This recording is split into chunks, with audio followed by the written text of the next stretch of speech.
Hi everybody, it's Geordie from Geordie's Cards here. Thank you so much for joining me today. I'm going to be sharing this spring-inspired birthday card using Lawn Fawn products. So to take a look at what I used, first of all I've got this brick wall stencil. This is just one that I picked up at my local craft store. It doesn't really have a brand or anything, but you can find them from most craft companies. I'm using the Lawn Fawn Before and Afters garden stamp set. The Lawn Fawn Purrfectly Wicked stamp set. I'm just going to use that little cat. The Lawn Fawn Furry and Bright stamp set. I'm just going to use that little dog. And the Lawn Fawn Window Frame die.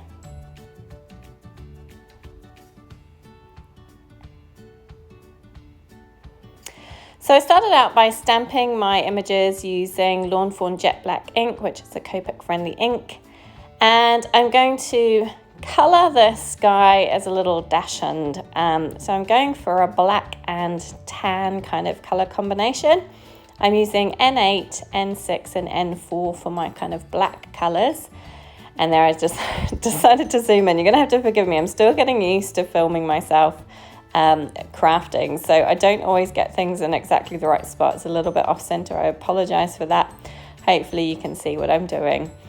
So very simple colouring as always. I'm using 3 markers, just laying in my darkest first, then my medium, then my light.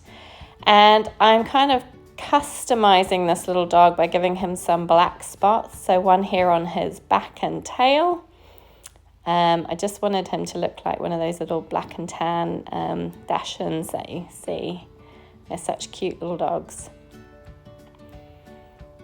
Once I've done this little spot on his back, I'm just doing it a couple of times to make sure that my markers are blended out nicely. I'm going to give him another little spot kind of around his front leg there.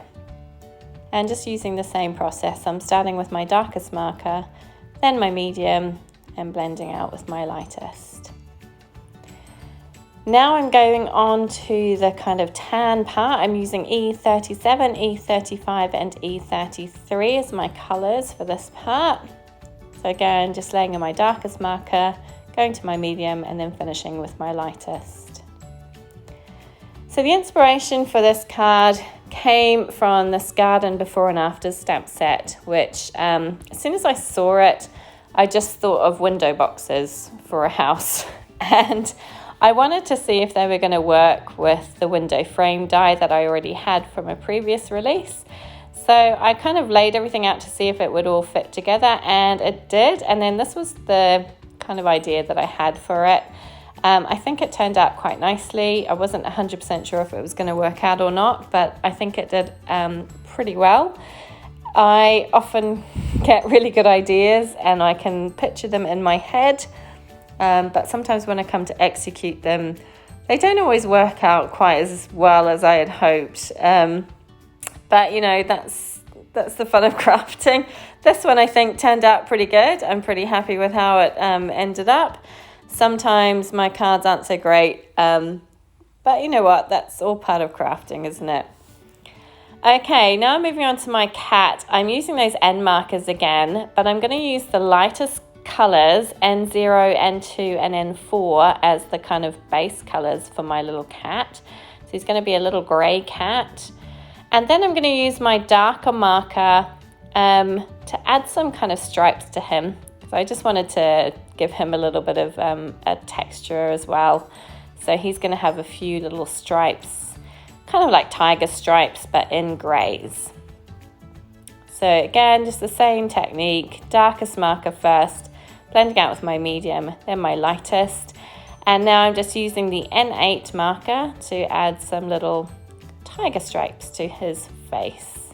And then to his little paw, and I'll go around his back as well.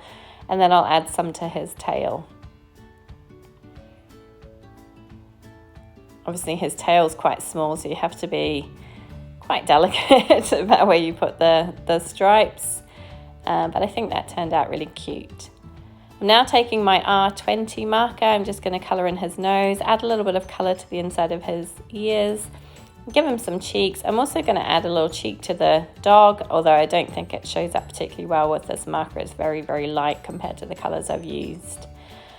Okay, onto the window boxes. I'm using E97, E95 and E93, I believe, for these ones. As always, I'll have all the products that I've used listed below in the description. So if you want to check up on that, please do so there. I'll list all the products that I've used today. So the idea behind these colours was that I wanted it to look like a terracotta planter, and I thought these colours were most similar to the terracotta colour that I could find in my Copic marker stash. I don't have all the Copic markers. I have got a fair few now. I've been building up a little collection over the past few years.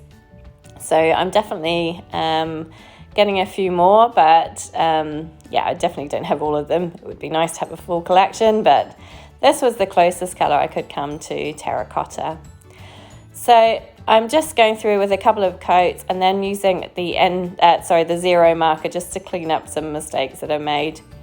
I went ahead and off camera I coloured in the second planter, and now I'm going with my green, which is G14 and G12, just to shade in those little leaves. These are very small little areas to colour, so just 2 markers, and I'm just using the dark one at the base and then blending out with the lighter one.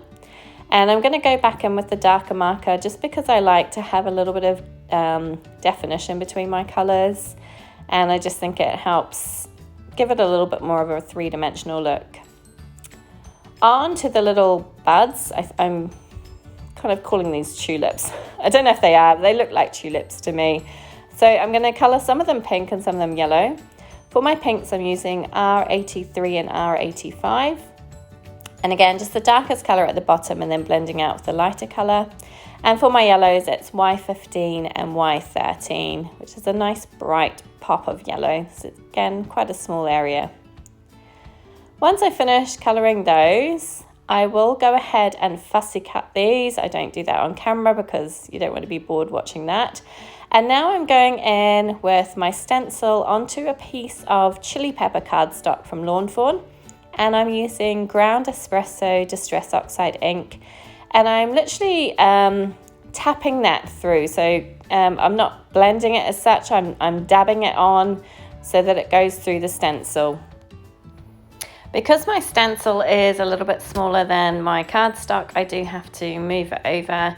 It's easy enough to do with this stencil because you can see where the bricks are, and I just need to shift it across and make sure it's lined up with the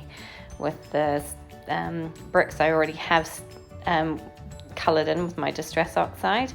I'm not worrying too much about the bottom of the card because I am going to be covering that up with some grass. So I don't need to worry too much about getting it right down to the bottom of the card. So just lift that up, and I'm pretty happy with that. It's not perfect, but I wanted it to have kind of a bit of a distressed look, for lack of a better word. I want it to look like a brick wall, which isn't always even and perfect. And also I'm going to be cutting out the center of this, so you're not going to see the middle. It's mostly the outside that I need to worry about. Off camera, I went ahead and die cut the window frame die. I also cut just the top part of it again. I just want to have that as a bit of a ledge for my plant pots to sit on. And now I'm just lining it up on my card base to see where I want it to go. And I'm going to take a pencil and I'm going to, excuse my chewed up pencil. This is one my son's had hold of. I've been chewing the end of it.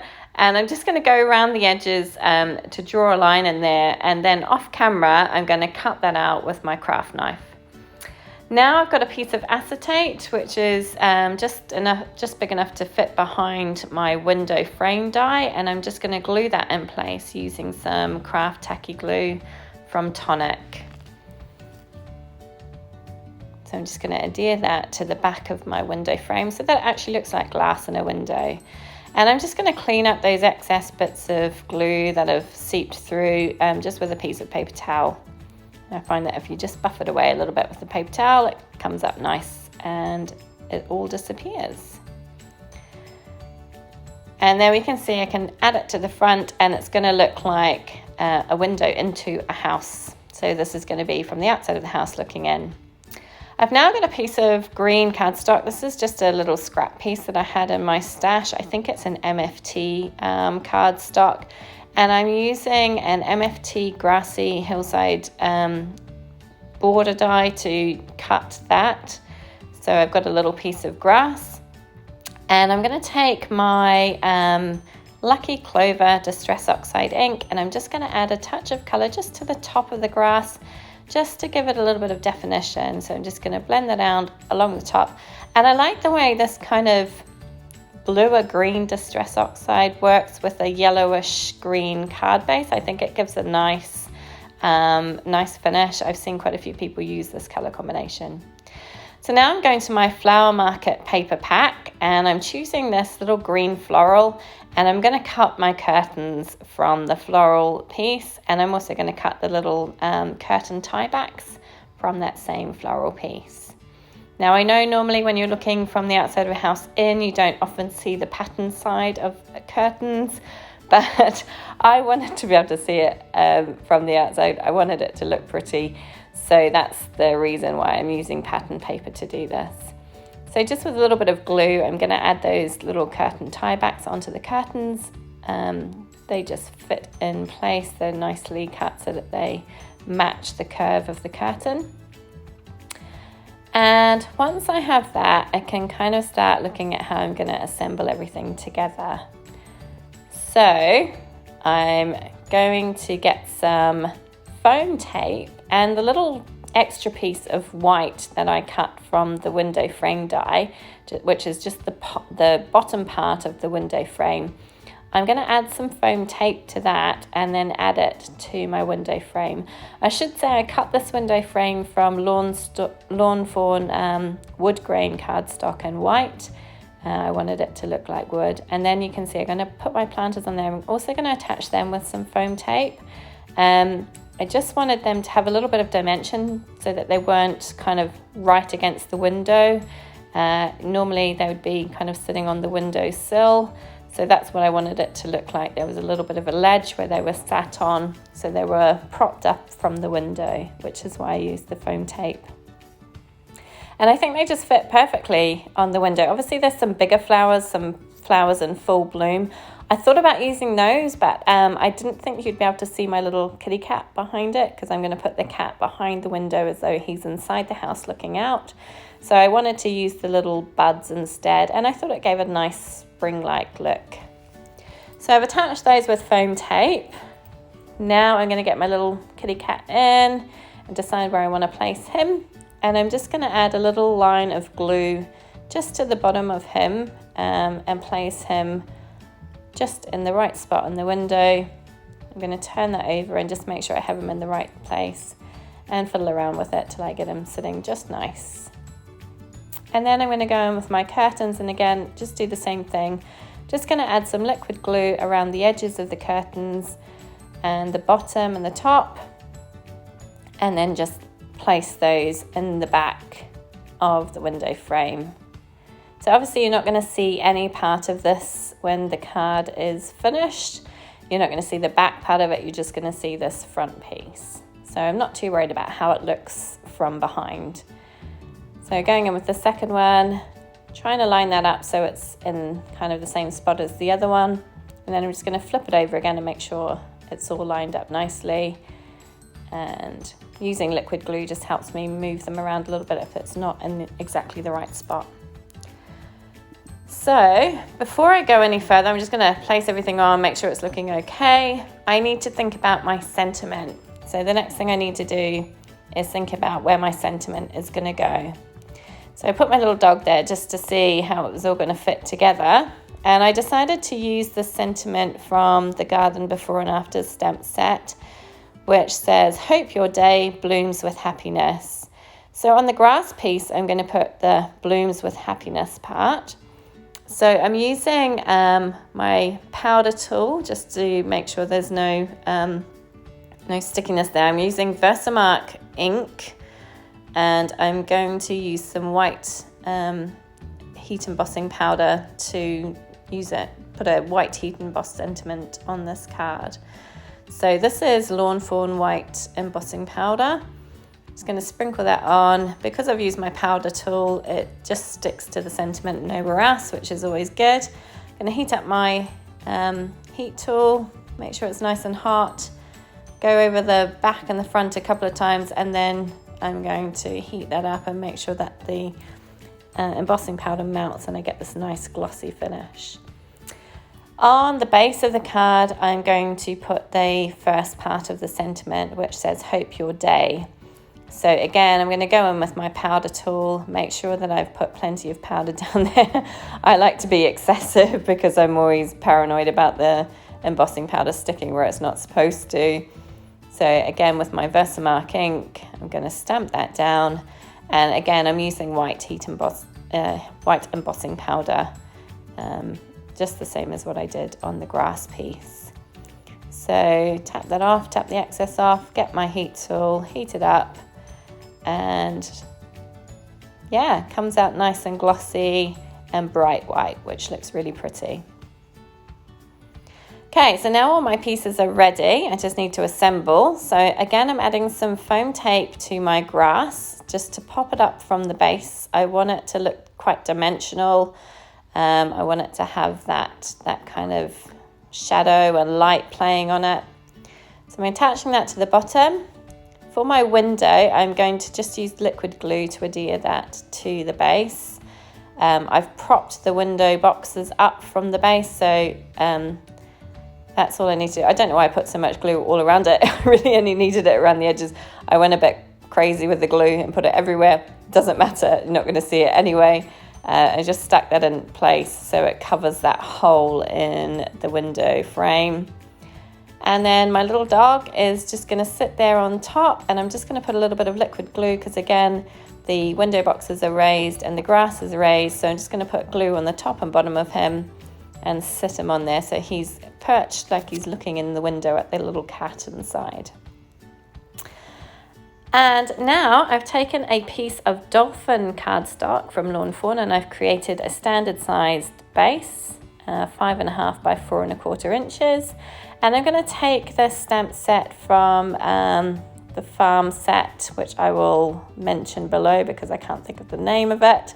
It just says happy birthday. And then I'm going to use this little plant from the garden before and afters. So I've got happy birthday with a little plant inside. Again, I'm going to use some foam tape because I want this dolphin cardstock to look like the inside of the house, like the walls inside the house. So I want it to be a little bit dimensional so that the window is kind of not flush against the wall in the house. It looks like you've got a bit of dimension. I was having trouble getting my foam tape on there and getting it in the right spot. Had to lift it up a few times. Luckily it came up without too much bother. And I'm just going to make sure that I've got everything nicely laid out so that it's all going to stick down nicely and there's not going to be too many gaps where there's no foam tape. So that one was, I just needed to shift over a little bit because you could just see it a little bit through the front of the card. And I just like to make sure that I've got plenty of foam tape on there so that it's not going to sink in the middle. Obviously I can't put foam tape in the actual middle part where the acetate is. So once I was happy I had enough on there, I peeled off all the backing paper and just made sure that I had it nice and square to my card base and stuck it on top. So just lining it up and pressing it down. And I like the look of that dolphin cardstock in the background. It just gives it a little bit of colour without being kind of in your face. Just a nice subtle colour to go in the background. And there we have it, my finished card. I hope you enjoyed that one today. I really enjoyed making it. Lots of fun. Thank you so much for stopping by and joining me. I hope you'll come back again. Please feel free to give me a thumbs up or leave a comment down below.